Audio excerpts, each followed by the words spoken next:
Сәлем баршаңызға. Мен қазір сіздерге жамбас буырситі туралы айтып беремін. Буырса дегеніміз не?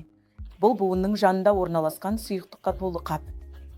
Ол негізінен бұлшықеттер мен сіңірлердің сүйек бетімен оңай сырғуына көмектеседі және майлаушы ретінде қызмет етеді.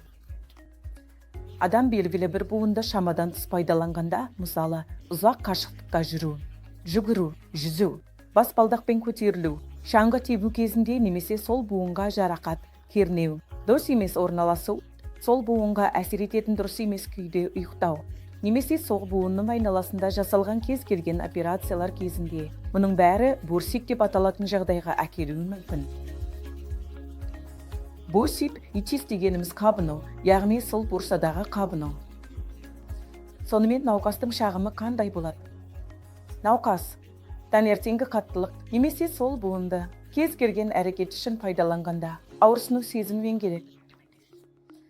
Сондықтан осындай белгілермен дәрігерге келгенде біз сізді физикалық тексереміз. Қажет болса, МРТ, КТЗ немесе рентген сияқты радиологиялық зерттеулер жасаймыз.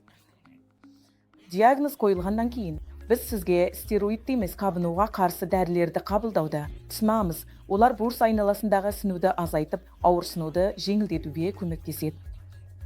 Сондай-ақ біз сізге демалуды және сол буынды ұзақ уақыт пайдаланбауды ұсынамыз.